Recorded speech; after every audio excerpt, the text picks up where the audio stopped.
What's going on, guys? It's Gothalion, and we are back with another user-made custom modification for Borderlands, once again by our good friend Nola for the win, and is the Outbreak Pistol. Now this is a flamethrower type weapon, except it throws acid, and that's badass.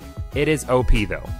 But we're not here to talk about this weapon specifically. We're here to talk about flamethrower weapons in general and how the coding is in Borderlands for flamethrower type weapons. And there's been a bit of discussion on why or why not flamethrower type weapons didn't make it into Borderlands.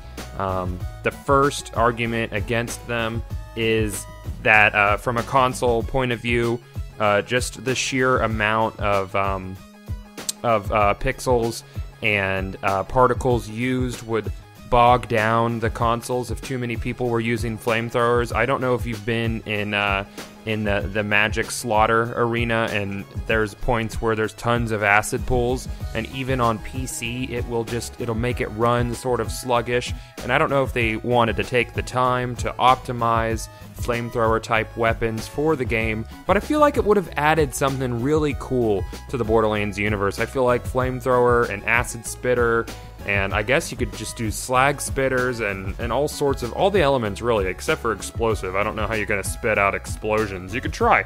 Why not? I guess the flacker is as close as we get to that.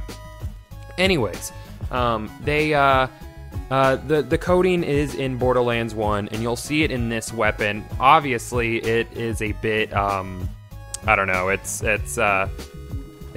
not super well done. Obviously, this weapon is very OP, but I want you to look at this and think, wow, what if this was in Borderlands 2? What if they would have taken the time to balance this out?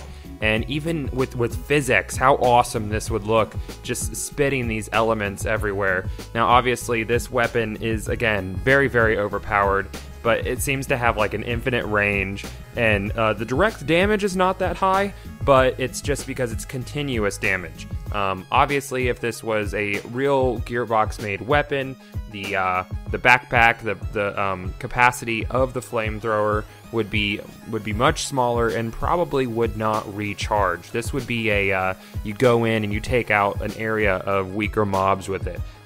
Let me know what you guys think. How do you feel about the inclusion of flamethrower type weapons in Borderlands 3? Is that something that you would like to see Gearbox do? Personally, I'd like to see them expand on the weapon types.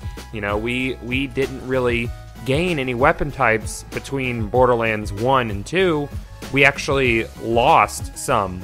I mean, they had several different types, or two pistol ammos. They had revolver ammo, and they had repeater ammo, and all pistol ammo got put together. And I feel like that was, I don't know, I feel like we lost revolvers. Because the revolvers in Borderlands 2 don't feel like they do in Borderlands 1, but I digress. We're talking about flamethrowers today and how awesome it is to just go around and just spray chemicals and flames on enemies, and how well that really fits into the Borderlands universe. So let me know how you guys feel. Is this something you want to see? Again, would you want to see this in Borderlands 3? And if you'd like to pick up this modification made by Nola, then check out the description below. There will be a link to the site where you can download it, and off to the right on that site there is a link to where you can get the Willow Tree code to throw it into your game. As always, don't forget to rate, comment, and subscribe, and I will see you guys in the next video.